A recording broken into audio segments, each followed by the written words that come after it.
Hello, my name is Peter Roper. I'm the family businessman. I also represent the family business practice, and today I'm with Sarah Beth Reynolds, who heads a company called My Management Company. Now, we're talking about the three tenets of the family business practice, which is all about filling the fridge, sleeping at night, and working with people you know, like, and trust. And I should tell you that Sarah Beth, if you didn't know, is also my elder daughter. So, Sarah Beth, tell me first of all a little bit about My Management Company. Sure. Well, originally we set up about 10 years ago to support yourself.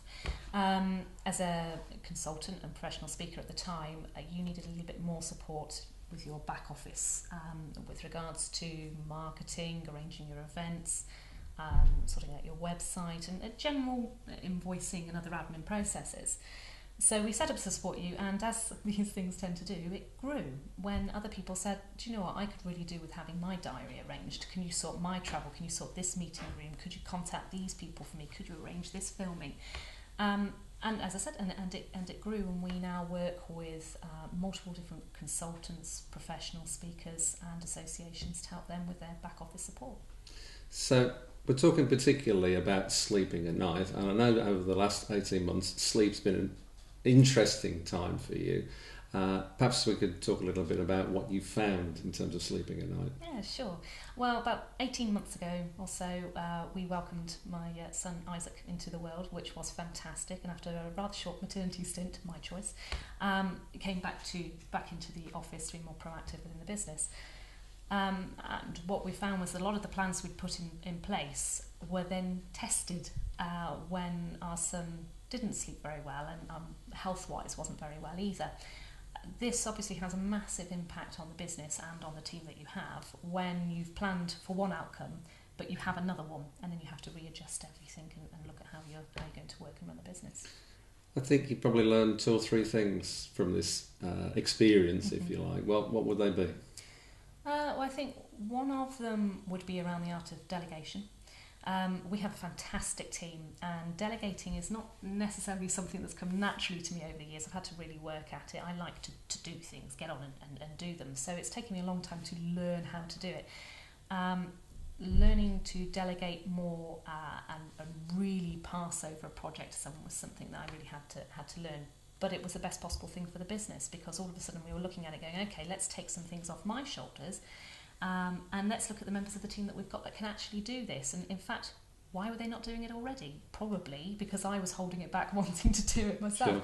But actually, we have team members that are perfectly capable of doing these things and more. So delegation would be one key thing, most definitely. And as you said, I think perhaps that learning curve was for yourself as much as them. Absolutely, yeah. Okay, what else have you learned?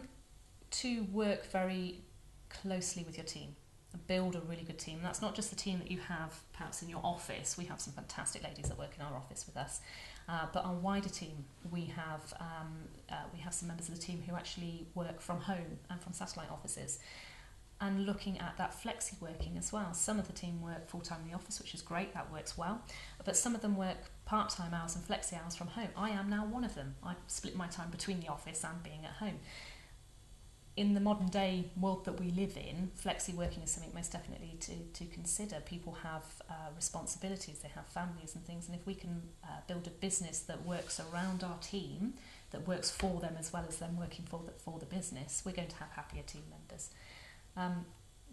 With that, and combined with that, is to work with suppliers that you really know and really trust as well. So our accountants, for example, Haywood Wright, we've been with them for many years, very, very supportive. So they work very closely with one of our team members who looks after the invoicing. So when I was, off or focusing on the areas I'm focusing on, I know that everything from that area is taken care of because we've got good suppliers that we work with. Okay, so I'm hearing working with your team.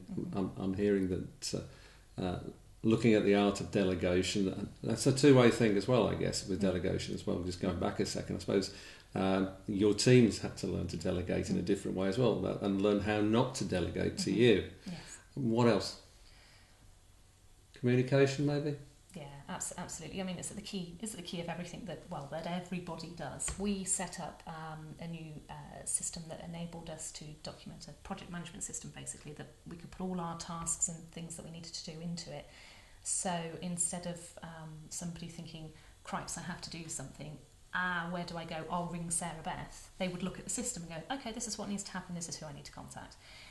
So doing, putting tools in place that help with that side. The other thing is we then arranged times each week where we could all talk, making sure you have overview meetings, making sure you get your team in place and let them talk to you about how they're feeling. Because it's one thing me saying, okay, I need to take some work and some tasks off my shoulders, but that means somebody else is taking more on. So how do they feel about that? Are they okay with it?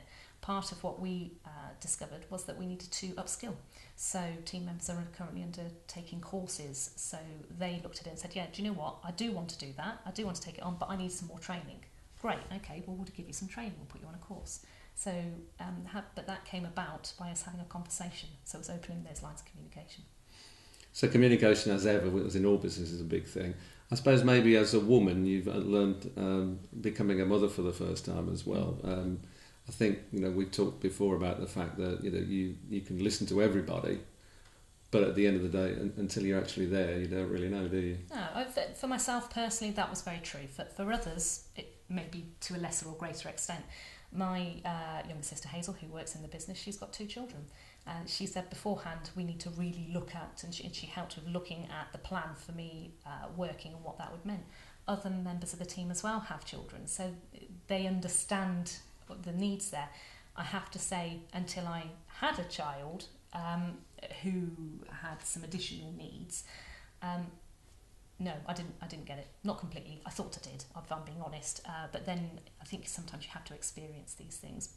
If I look back on it now, I think I'd have listened harder to my team members that have got that experience. So again, it's going back to the team again and saying, learning from others' experiences to help you put things in place for the for the better of the business.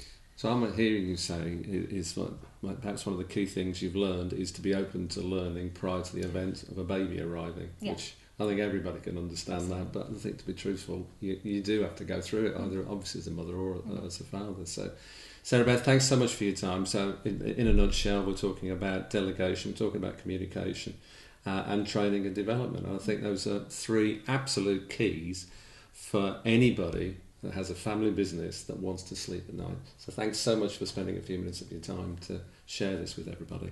So this is the Family Business Practice. Peter Rowe, the Family Businessman. I hope you found that useful. If you want to know more about the Family Business Practice, simply go on to familybusinesspractice.com, or a bit more about me, familybusinessman.com. Thanks so much for listening. Thank you.